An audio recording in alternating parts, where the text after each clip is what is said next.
So the reference for this particular week is this one. Are you familiar with this particular textbook? Have you ever seen this textbook? So essentially, I'm using one of its chapter 10 for today's discussion of the predictor selection. And you already have a pretty good understanding about the problems about predictor selection. You already know there are different criterias, but there are some contradictory information all over the literature. I think for that to figure out which method you should use, you probably need to figure out what is your goal first, right? So the other reference that I will be using is this one. This one is a relatively new article by Greenland, and he talked about some of the model-based adjustment in the statistical sense. All right, so in terms of your inferential goal, there are four different goals that you can have. One is obviously the prediction goal. The second one is the to some extent causal goal, in the sense that you are primarily interested about one particular exposure, and then you are trying to figure out whether that one particular exposure is associated with your outcome or not. Everything else in the data set or in the adjustment set that you are having are going to be the adjustment variables. All right, so the third one is a bit different than the first two one, where we are trying to figure out which of the predictors are important predictors of the outcome, right? So like you are not necessarily interested about one particular exposure or predictor here, but you are trying to figure out which of the variables can be important predictors, right? So that can be another goal. But do understand that this goal is different than the causal goal. In the causal goal or the second goal, you can only have one primary exposure of interest. If you are interested about a second primary exposure of interest, then you build your causal model again. The same model cannot be applied again. And this particular aspect that I'm talking about, that when your primary exposure of interest changes, your model changes, will be very clear when you are learning about table 2 fallacy. All right, so there can be a fourth goal, which is not necessarily discussed in this text. And you see there is a page number attached to these slides, and this means if the page number is green, that means that I am talking about this particular reference, right? So in this reference, you will not see this descriptive goal, but the general understanding about this descriptive goal is that you do not know anything about this topic. This is a completely new topic, and you are just trying to explore what is happening with this data set. These do not necessarily have any prediction goal, do not necessarily have any causal goal in mind. So this is purely descriptive, and there are some epidemiologic studies that are done in this way. But in terms of our course, we will be probably focusing mainly on this causal goal, this evaluating a predictor of primary interest. And for this causal goal, some of the methods that are used in this goal, some of the prediction goal methods are also useful to some extent. By the end of this class, you will see why that is the case.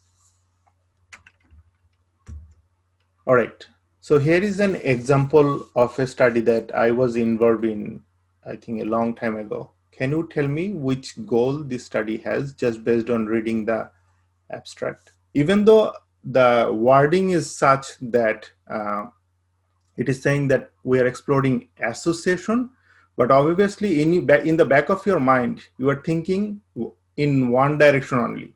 If you take beta interferon, will you get disabled earlier or later?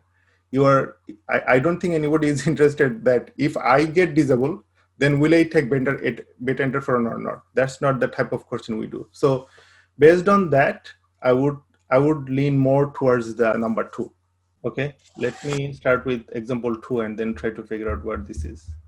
Based on this, they do not necessarily say we are trying to identify five most important factors, right? So in terms of the prognostic factor, it could be both way.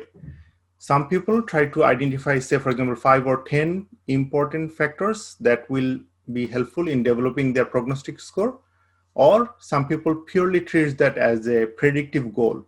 Whatever variable, I don't care whether this is 100 variable or 200 variable, whatever number of variable gives me the best prognostic score is my prognostic score that I will get out of this research. So in that sense, depending on what approach you take, whether you are taking a parsimony approach, then it is a goal 4. If you are, sorry, goal 3. And if you are not taking a parsimonious approach, you are thinking that I will take it all, and then it will become your number 1.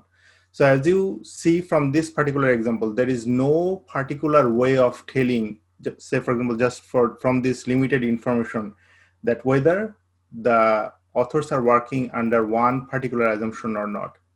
And sometimes it can become very difficult because the authors are sometimes convoluted about the idea of the difference between predictive and causal, and they mix those ideas together, and sometimes that can become something different, which is not really have a predictive focus, not really have a causal focus either. So sometimes it can be very difficult depending on how the authors are writing that paper.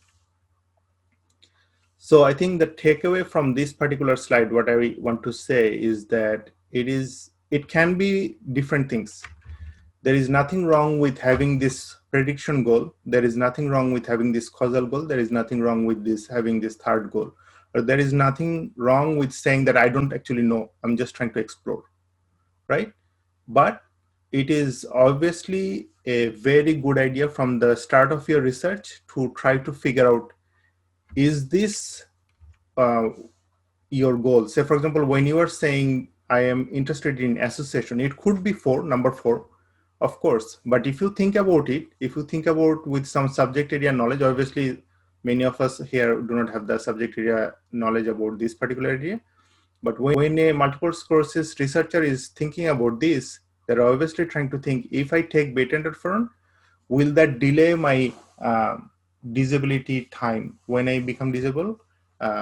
Whether that gets pushed or that gets earlier. So in that sense, this is a causal goal. Let me offer some examples of descriptive analysis. Say for COVID, I don't know what are the important predictors, right?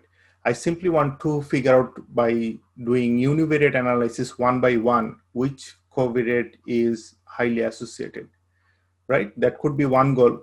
Another goal could be, sometimes you will hear that COVID and obesity are related. Are they related? So that can be another goal. And for that particular goal, you do not need to have any confounders in that analysis, because you are just interested about whether COVID and being obese are related or not. So there is no causal question in your mind. You are just trying to explore in an associational sense. Even though you are exploring the relationship between two, but you are not really trying to disentangle any confounders or anything like that. You are just interested about the descriptive. In this paper, what they are doing is that they are saying that this is somewhat descriptive in the sense that they do not really know what is the true causal association, but they are just trying to figure out which of the factors are associated, right? So one of the reasons why this study got so criticized is because it was not really clear from reading their paper which was their goal. Was their goal prediction? Was their goal associational? Or was their goal trying to find out many important covariates? Which are the important covariates associated with this particular COVID outcome, right?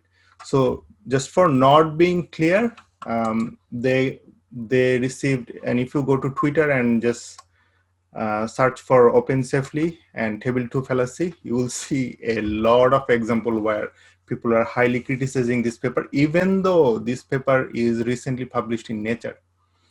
So I think the main takeaway from this particular segment of my lecture here is that try to be focused on what you are doing, and then it will be clear to the readers or the audience as well.